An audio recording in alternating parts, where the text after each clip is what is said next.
The professional life of American newspaper columnist and radio broadcaster Dorothy Thompson, 1893 to 1961, is a remarkable transformation from journalist to columnist to wartime propagandist.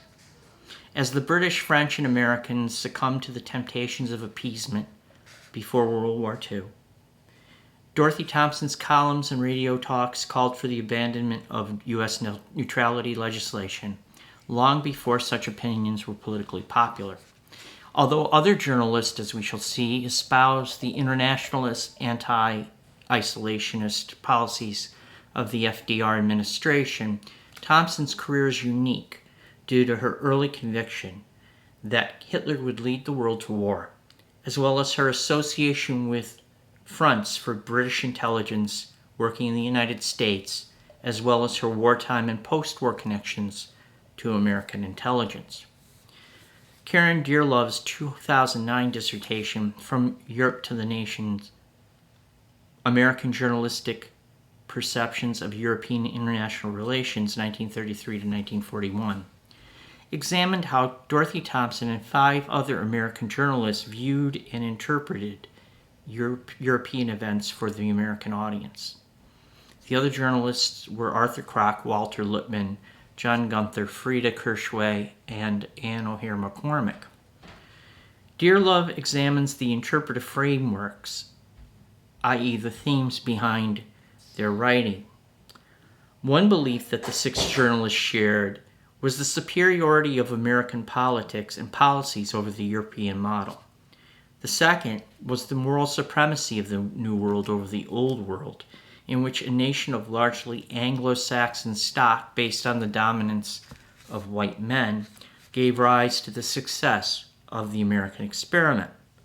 Dearlove focuses on the Nazi victory over France as a watershed in American journalism, as the struggle between Britain and Germany became depicted as a battle between civilization and barbarism.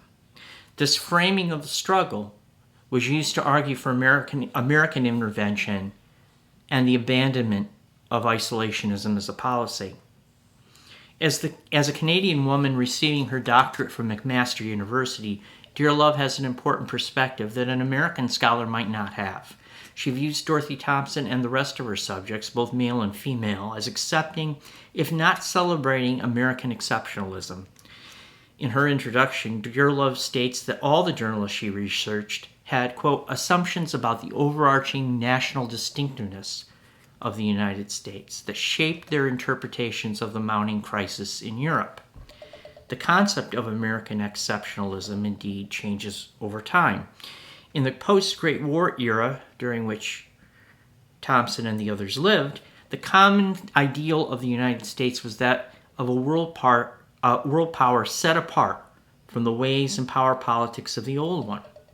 Separated by 2 oceans and blessed with a wealth of resources, America built its New Jerusalem, and some believed that the United States was, quote, dragged into the war in 1917 because of British propaganda, as well as conspiracies of bankers and munitions manufacturers.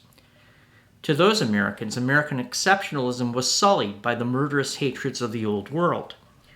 The New World, however, was marked by social and economic mobility instead of sclerotic class structures that dominated Britain and France. Dearlove makes an important point about Thompson's writing, as well as the others, as, quote, part of a racist worldview. By early 1941, Dorothy Thompson favored a union of English-speaking peoples, joined by language, not by race, but by language. In her zeal to identify racism and sexism, Dearlove misidentifies the actual words Thompson used, who reasoned that such a union is not based on race, but based on language, a common tongue that united not only North America, England, and Australia, but the British Empire writ large. A second flaw in Dearlove's positions is that the words of a Dorothy Thompson, a John Gunther, a Walter Lippmann, etc., pale in the face of the blatant racism of Thompson's most hated American nemesis, Colonel Charles A. Lindbergh Jr. while Thompson favored the preservation of democracy, warts and all, in the face of barbarism. Lindbergh suggested that such a union of European and American peoples include Nazi Germany and Fascist Italy. In fact, it was Thompson herself who vocally took exception to Lindbergh's words of August 4th, 1920, in which Lindbergh said, "Racial strength is vital, politics a luxury. If the white race is ever seriously threatened, it may then be time for us to take part in its protection, to fight side by side with the English, French, and Germans, but not with one against the other for our mutual destruction." End quote. Part of the historian's task, especially when evaluating the work of a subject, such as writing biography, etc., is to read and try to comprehend their words as they meant them, placing a preconceived ideological template over the work of a subject, using the measures of the 21st century is polemic, not history. On the other hand, a fine and fascinating dissertation that deals with Dorothy Thompson's nebulous post-World War II activities is Susan Francis Dion's Challenges to Cold War Orthodoxy, Women in Peace, 1945 to 1963. This dissertation focuses on one of the many organizations that Dorothy Thompson served on, suggested, or headed during the 1940s and 50s. One of the most vociferous supporters of America's entry into World War II, Thompson began to comment on the preservation of future peace in a nuclear world. In her monthly Ladies' Home Journal article of November 1946, Thompson encouraged the women and mothers of America to use their influence to promote peace. The destruction of her beloved Germany, the deaths of so many intimate friends and relatives, including her stepson Wells Lewis and her close friend Christa Winslow, were all claimed violently by the war. It had a profound effect on her. In August of 1947, her articles finally bore fruit in the creation of the World Organization of Mothers of All Nations, or WOMAN.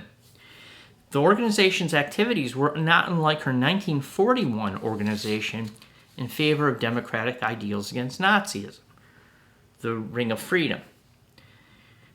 However, the organization's focus on peace led to the accusations of her touting the Soviet line, her having red sympathies, etc. In 1951, these accusations reached a boiling point when Thompson suggested that women go on a pilgrimage in protest of the Korean War. Dion notes, her plan called for a pilgrimage of mothers to a world hotspot, the divided city of Berlin, in conjunction with a world airplane tour of prominent women from both sides of the Iron Curtain.